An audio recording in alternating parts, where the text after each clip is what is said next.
Pink Pulpits Podcast, the gospel according to her. The Pink Pulpits Podcast explores the living, learning, and leading of women in the 21st century. How does the modern woman handle the world the gospel way? This podcast is for women in ministry, women surrounded by ministry, and so many more. Join us weekly on Saturdays at 6 p.m. for the Pink Pulpits Podcast, the gospel according to her. Hey. Welcome to another edition of the Pink Pulpit Podcast. And today we're getting ready to lean into, I believe, a great conversation, because I believe the distractions do not destroy you. And they don't destroy your faith, but they can delay your future. And the only thing that I believe you have to divide is making sure your attention is not one of them. You need to make sure that you don't divide your attention. Let's just start over. Okay. Because all of this is, I'm trying to see. Okay. Right there. That's okay. That's where I need to be. Okay. All right. All right. 5, 4, 3, 2. Hey, welcome. You do not touch the dial. You have scrolled or you have popped into the Pink Pulpit Podcast, and you need to be here. This is not an emergency, but this is an interruption. Listen, I need to ask you a couple of questions. Have you ever sat down with a plan? I mean, a real plan. You said, today I am getting my life together. I am going to finish this project, handle these finances, clean up my schedule, pray, work out, make these calls, and finally do what I know God has been telling me to do. You had your coffee, you had your notebook, you had your little highlighters. Anybody highlighter? That's me. You had your worship music playing in the background, setting the atmosphere, and you were ready to become the woman or the guy that God has called you to be by 10:30 that morning. And then the phone rang. Now, you knew you should not answer it, but you saw the name, you saw the time. And if you are honest, you already knew the conversation was going to be 90 minutes of somebody explaining a situation that they've been ignoring good advice since 2019. But you answered anyway. Then you checked one email. Then you opened Instagram for just a second. And somehow 45 minutes later, you are watching yourself in another state. And you reorganize a refrigerator you do not even own. And now you are researching clear containers. Who am I talking to? And now you're wondering whether you own a refrigerator that needs a new identity, or if you need some new organizers. Now you have 7 items in an online cart, 2 missed deadlines, and your original assignment is sitting there looking at you saying, what are we just not going to do? And before you laugh too hard, let me ask you a really serious question. How many things has God placed in front of us that remain unfinished because too many things keep pulling you in another direction? How many ideas have gone undeveloped? How many prayers have gone unprayed? And how many applications have gone unsubmitted? How many businesses have gone unbuilt? How many books have gone unwritten? And how many conversations have gone that you need to address? How many opportunities have you not explored? Not because you are incapable, and not because you don't have faith, not because you did not hear the voice of God speak, but because you have become distracted. And the dangerous thing about distraction is that it is rarely introducing itself honestly, saying, hey, I'm a distraction. But distractions, they don't walk into the room and say, hello, I'm here to waste your time, your afternoon, and slowly sabotage your entire future. No, distractions usually say something like, this will only take a minute. I really need you right now. And you cannot get this assignment back later. This opportunity looks too good. You deserve a break, right? Just respond to one more message so you can get that out of the way. Or you may hear yourself say, just see what everybody else is doing right now. And before you know it, your attention has become scattered, your energy has become drained, your focus is broken, and the thing God told you to handle is still waiting on you. Welcome, welcome to the Pink Pulpit Podcast, the gospel according to her, where we talk about real life, real faith, and real transformation for women living out of their calling, whether it's in the marketplace, ministry, mentoring. You want more. But every pulpit of your life, God has entrusted great things to us. And I'm your girl, the faith chick, Lady Nicole Green. And today we need to have another conversation that I believe might make somebody put their phone down and put it on do not disturb. Reevaluate a friendship, clean up your calendar, and finally finish something that has been talking to you for the last 6 months. Today's subject is, girl, that's a distraction. Me and my girlfriend, Kathy Taylor, all the time, we say to each other when we're doing something or we've gone off the rails or something else has our attention, girl, that's a distraction. We look at each other like, girl, you know what that is, right? We say, a distraction. What we believe is everything calling your name doesn't deserve your attention because some of us are not dealing with a lack of opportunity. We are dealing with a lack of focus. Some of us are missing directions. Some of us are drowning in interruptions. Some of us are not confused about what God said, but we're trying to hear something else because there's so many other voices talking. I need you to understand something today. The enemy does not always have to make you do the wrong thing. Sometimes all he has to do is keep you in so many distractions in front of you so that you don't do the right thing. He does not have to convince us to quit if we just keep postponing what we need to do. He does not have to steal our assignment if we keep allowing other things to entertain us. He does not have to close a door if he can keep us looking through wrong doors and going in the wrong direction to open up those doors. And he does not have to destroy our confidence if he keeps us busy proving ourselves to be people who were never assigned to our future. Our foundational scripture for this entire conversation is Nehemiah. It's a scripture, a chapter that I really don't go to a lot, but this thing talks about Nehemiah had been assigned to rebuild the walls of Jerusalem. Did anybody remember this? And this was not just a construction project, it was a work of restoration. It was connected to protection, identity, dignity, and the future of people. But when the work started making progress, opposition shows up. Not always with weapons, not obvious attacks, but sometimes opposition shows up with an invitation. Nehemiah 6 and through 2, it says it this way. Then Sanballat and Geshem sent unto me, saying, come, let us meet together in some one of the villages in the plain of Ona. But they thought to do me mischief. And I sent messengers unto them, saying, I am doing a great work, so I cannot come down. And why should the work cease, whilst I leave it and come down to you? I really love that. Nehemiah said, I'm doing a great work, so why should I come down? In other words, what he was saying was, I know what I'm building. I know what this season requires. And I know what happens if I abandon my assignment. This is so good today. He was saying, I am not going to interrupt something significant to entertain something unnecessary. And somebody listening today needs to adopt that declaration. I cannot come down. I cannot come down into confusion. I cannot come down into gossip. I cannot come down into petty arguments. I cannot come down into relationships that keep draining me.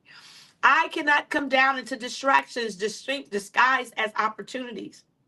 I cannot come down into everybody else's emergency while my own assignments remain neglected.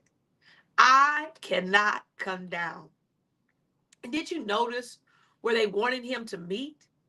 The plain of Ona. Now, I'm not saying every invitation comes with a prophetic street sign, But if the place is called owner, sometimes your answer needs to be, oh no, oh no, I cannot attend that. Oh no, I cannot get involved in that. Oh no, I cannot spend another 3 hours discussing what nobody plans to change. Oh no, I cannot abandon what God told me to build so I can help you manage what God never assigned for me to carry anyway. And before somebody gets nervous, let me be clear. This is not about becoming selfish. This is not about refusing to help people. And this is not about acting so important that you can't serve. This is about discerning the difference between what God assigned you to do and what other people have become comfortable assigning you to. Because every need is not your assignment, and every open door is not your opportunity. Every request is not your responsibility, and every good thing is not the God thing for you in this season. So today, I want to give you 4 powerful truths that I believe will help you identify distractions, protect your focus, create an atmosphere that supports your assignment, and move forward in faith. Because, baby girl, there's too much on your life for you to spend another season accidentally unavailable to your own future. So the first thing is discern the distraction before you start calling it an assignment. Let me ask you something. What if the thing you keep calling being helpful is actually keeping you from being obedient? What if the thing you keep calling being available is actually the reason why you are never available to what God told you to do? And what if becoming so accustomed to responding to everybody else that you no longer recognize when your own life is calling for action? Not every distraction looks destructive. And that's such a great place for us to really lean into, because we're thinking distractions are these destructible ways of operating. And what I need you to know right now in this moment is every distraction is not destruction at best. Distractions are set up, and sometimes they look responsible. Sometimes distractions look generous. Sometimes they look spiritual, and they even look good opportunities. But a good thing becomes a distraction when it constantly pulls you away from the right thing. Look at Martha and Mary. In Luke 10:38 and 42, it says, now it came to pass as they went that he entered into a certain village, and a certain woman named Martha received him into her house. And she had a sister named Mary, which also sat at Jesus' feet and heard his word. But Martha was cumbered about much serving, and came to him and said, Lord, dost thou see me doing this? My sister, she done left me to serve all alone. Bid her therefore to come help me. And Jesus answered and said unto her, Martha, Martha, thou art careful and troubled about Mary and many things, but one thing is needful, and Mary hath chosen that good part, what shall not be taken away from her. Martha was not doing something evil. She was actually serving. She was hosting. She was trying to make sure everything was handled. And the Bible says she was cumbered about much serving. In other words, she was so occupied with the activity around Jesus that she was missing the opportunity to just sit with Jesus. And how many of us do the same thing?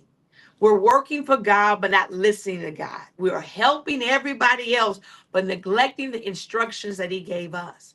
We are managing the presentation while missing the presence. We're doing so much that we no longer know what really matters. And Jesus told Martha, thou art careful and troubled about many things, but one thing is needful. And that means everything on your list is not equally important. Everything demanding your attention does not deserve equal access. And everything that feels urgent is not essential. And here is the faith question. Can you trust God even to prioritize what he told you, even when other things are still asking for you? Sometimes distractions are rooted in the fear that if you don't handle everything, everything will fall apart. But can I give you something? You're not the savior, and you're not everybody's solution. You're not responsible for making sure every adult around you manages the consequences of their own actions. And some of us have been carrying so much unnecessary responsibility that we do not have the strength to carry what actually is our assignment. And the enemy will gladly let you stay busy if busyness keeps you from being productive. Hear me. Busy is not the same as fruit. Needed is not the same as assignment. And being available is not the same as effective. Doing a lot is not the same as doing what God said. Proverbs 4:25 and 27 says this: Let thine eyes look right on, and let thy eyelids look straight before thee. Ponder the path of thy feet, and let all thy ways be established. Turn not to the right hand or to the left. Remove thy foot from evil. Notice the language here. Look straight ahead. Consider your path. Do not turn to the right or to the left. Why? Because direction does really matter. And a distraction that does not have to take you backwards to interfere with your future. It can simply take you sideways. You can spend an entire year moving sideways and still ponder are why are you nowhere closer to what God promised? Ask yourself, what has been taking my time but not moving my assignment? What keeps receiving my attention without producing meaningful fruit? And what am I doing because I feel guilty, pressured, flattered, or afraid to say no? What did God tell me to do that I keep postponing? And here is where your practicality has to come in. I want you to write down 3 things God is calling you to prioritize in this season. Then look honestly at your calendar, your conversation, and your habits. And do they support this priority? Or do they expose how distracted we really have become? Because you cannot correct what you refuse to identify. And if I can tell you honestly, something is consistently pulling us away from what God said. And we got to stop giving it cute names, and we got to stop calling it like stuff that's not true. It's a distraction, and call it for what it is. It's a distraction. But once we recognize a distraction, we have to deal with something else, because some distractions do not just appear once. They keep coming back and coming back. They call again and they text again and they invite again. They keep making you feel guilty again and again. And that is why the second point matters. Decline the invitation to come down. Nehemiah did not just identify this distraction, he refused to participate in it. I love this because I refuse to participate in a whole lot of things. This part here, Nehemiah 6:3 and 4, he says, And I sent messengers unto them, saying, I am doing a great work, so that I cannot come down. Why should the work cease? Why should I leave it and come down to you? Yet they sent unto me 4 times after this sort, and I answered after them in the same manner. Did y'all catch that? It kept coming back 4 times, not once, not twice, not 3 times, but 4 times. And in that moment, he kept saying, I cannot come down. I cannot come down. I cannot come down. Nehemiah gave them the same answer, and some of us would have not been strong enough the first time. We would have said, I'm going to do it. But you got to be strong enough to say, I'm sorry, I cannot do that. The second time, well, maybe I can do it for just a little while. You know how you do. Or if the third time they would have come back, you would have said, let me see if I can rearrange something. But by the 4th time, we would be sitting in, oh no, drinking iced tea, iced coffee, discussing somebody else's unnecessary drama while our walls sit unfinished. But Nehemiah, he refused to negotiate with the distraction. He did not keep changing his answer because they kept repeating the request.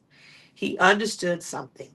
A repeated invitation does not become a divine instruction simply because somebody is persistent. And some of you need permission to stop explaining boundaries to people who benefit from your lack of boundaries. You do not need a 20-minute presentation explaining why you cannot participate. You do not need to produce evidence proving your schedule is full. You do not need to apologize because your priorities no longer accommodate everybody else's preferences. Sometimes your answer is simply, I cannot come down. I cannot come down into this argument. I cannot come down into this pattern of the cycle. I cannot come down to this unnecessary comparison. I cannot come down into this relationship that only becomes interested when I start moving forward. I cannot come down into trying to prove myself to be committed to people that can't understand me anyway. And I cannot come down into saying yes to opportunities that look impressive, but do not fit into my current assignment. Can I say this? Pause right there, because this is important. Sometimes distractions show up dressed like promotion, a new opportunity, a new way, a new invitation, a new collaboration, a new relationship, a new platform. And because it looks good, you assume it must be God. But every door that opens is not yours to walk through. Some doors are designed to pull you out of the room where God is developing you. Some opportunities are expensive because they cost you focus. Some invitations are active and attractive because the enemy knows you would never be tempted by something that looked obviously harmful. And that is why discernment matters. 1 Corinthians 10:23 says, all things are lawful for me, but all things are not expedient. All things are lawful for me, but all things edify not. In other words, just because you can doesn't mean you should. Just because it's available does not mean it's beneficial. And just because you are qualified does not mean you are called. Because someone wants you involved doesn't mean you are assigned to do it. And faith has to show up even here. Because when you say no to the wrong thing, you have to trust that you are not missing what God has for you. And focused women do not panic every time she declines an invitation. She understands that what God has for her will not require her to abandon what God has already told you. Jesus modeled it. Mark 1:35-38, he said, and in the morning rise up a great while before day. He went out, departed into a solitary place, and there he played. And Simon and they were with him, followed after him. And when they had found him, they said unto him, all men seek for thee. And he said unto them, let us go into the next town, that I may preach there also. For came I forth. Everybody was looking for Jesus, and they were determined and demanding. And there was an opportunity, and there were people who wanted access, but Jesus did not allow public demand to replace divine direction. He said, in essence, I know why I came. And when you know why you came, you stop letting everyone else determine where you go. Let me say that again. When you know why you came, you stop letting everybody else determine where you go. So your practical assignment is this. Before saying yes, ask 3 questions. Did God assign this? Does this support what I'm building?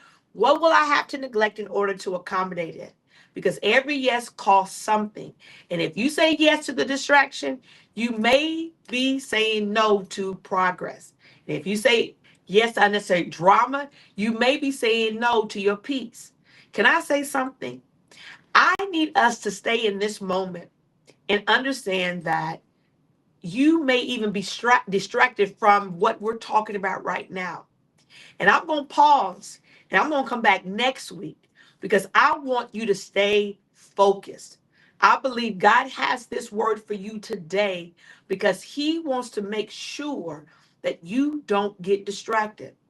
I gave you something already for you to do this week. I want you to do it because I believe as we're entering into the fall and we're leaving out of this first half of the year, I don't want us to miss what is possible if we will get back in focus. I want you not to allow the invitation to keep you from being where God called you to be. Don't let that distraction. I appreciate it. Thank you for inviting me. But say, I can't come down right now. It's a distraction. And the enemy is keen on distracting us. Do not let it. I want you to focus in this season. I want you to finish strong. I want you to not come down. Because what I want you to know is that God is getting ready to do something incredible in this last half of this year. So don't come down. I want you to know that Proverbs 28, 25 and 28 says, he that hath no rule over his own spirit is like a city that is broken down and without walls. A city without walls has no protection, and anything can enter. Anything can interrupt. Anything can have influence. What happens inside, and if your life has no boundaries, you are like a city without walls. So today, I want you to make a decision. You know what? I'm going to get focused. I'm going to stop being distracted, turn off unnecessary notifications, limit conversations that consistently produce confusion, stop multitasking when the assignment requires your full attention. Give your goals a place on your calendar instead of assuming they will happen in a leftover space of your day. Because it won't. You already know. Stop treating your assignment like it can wait while treating everybody else's request like it cannot. Let me say this. Your calling deserves a scheduled place in your life. What God is calling you to deserves a scheduled place in your life. Your healing deserves a scheduled place in your life. Your development deserves a scheduled place in your life. Your financial future deserves a scheduled place in your life. Your time with God deserves a protected place in your life. You cannot build a focused future in an atmosphere that requires and continues to reward constant interruption. Hear me. I need for you to prevent being distracted. I want you to go back and listen to this again and again and again, and join me next week so that we can literally talk more in depth about what is distracting us and the continuation of the other 2 points that are going to make sure that you know how to not come down and stay focused on what God is saying. You all know I have a conference that's coming up called The Faith Fight. And I am coming to Albertine, Mississippi. I'm super stoked about it. Kathy Taylor will be joining me, the psalmist like no other. Dr. Katina Holiday will be in the building. Apostle Kenya Gary will be in the building. What I want you to know is you do not want to miss this powerful time of impartation to renew your faith and to make sure you are fortified in it and that you don't get distracted. Remember, I said, girl, that's a distraction. So don't even be distracted from this podcast. Tag, share it, subscribe to it, make sure you're in the building. And if you're ready to stop entertaining everything that keeps pulling you off course and start getting serious about what God has placed before you, come on. We gathered a bunch of powerful women. That's right, August 28th and 29th.